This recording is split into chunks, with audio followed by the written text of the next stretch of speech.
But அந்த அன்பு, அவங்க மேல இருக்கிற காதல், அது மாறவே கூடாது. அவங்களோட வெற்றிக்கு 10 மடங்கு இல்ல 100 மடங்கு சல்யூட் அடிச்சு மரியாதை கொடுங்க அவங்களோட வெற்றிக்கு.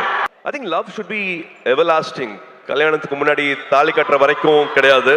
தினம் தினம் லவ் பண்ணணும். 20 வருஷம் ஆனாலும் லவ் பண்ணணும். லவ் பண்ணிட்டே இருக்கணும். அவங்களுக்கு மரியாதை கொடுத்துட்டே இருக்கணும். எல்லாரும் மாறுவோம், நம்மளும் மாறுவோம், அவங்களும் மாறுவாங்க. 20 வயசுல இருக்கிறது வேற, 25 வயசுல வேற, 30 வயசுல அவங்களோட ப்ரியாரிட்டிஸ் வேற, மனசு வேற மாதிரி மாறும். எதுக்காக போறோம், என்ன தேடல் அப்படிங்கிற மாதிரி பல விஷயங்கள் வாழ்க்கையில மாறிட்டே இருக்கும். பட் அந்த அன்பு, அவங்க மேல இருக்கிற காதல், அது மாறவே கூடாது. லவ் அட்வைஸ்னா நான் அதான் கொடுக்க முடியும். And also I think respect. ஒருத்தங்க இப்போ ஒரு ஆண் ஒரு இடத்துக்கு போறதுக்கு ஒரு வண்டி எடுத்துட்டு போறாருன்னா 1 ஹவர்ல போயிடலாம். ஆனா அதே பெண் அதே இடத்துக்கு போகணும் அப்படின்னா அது 10 மணி நேரம் கூட ஆகும். நான் எதுக்காக அப்படி சொல்றேன் உங்களுக்கு தெரியும். ஏன்னா கல்யாணம் ஆச்சுன்னா, ஒரு குழந்தை பிறக்குதுன்னா, வீடை பார்த்துக்கணும்னா, எல்லாத்தையும் காம்ப்ரமைஸ் பண்றது பெண்கள் மட்டும்தான். பெண்கள் மட்டும்தான் பண்றாங்க.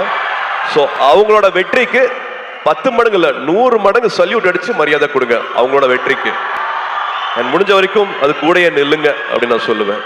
லவ் விட மரியாதை இன்னும் அதிகமா கொடுங்கன்னு சொல்லுவேன்.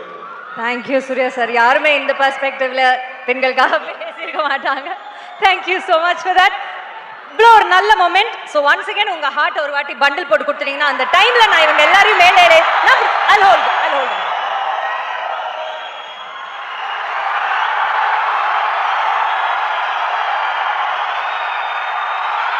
Take it, Coimbatore! Have all the guests on stage for a photo picture.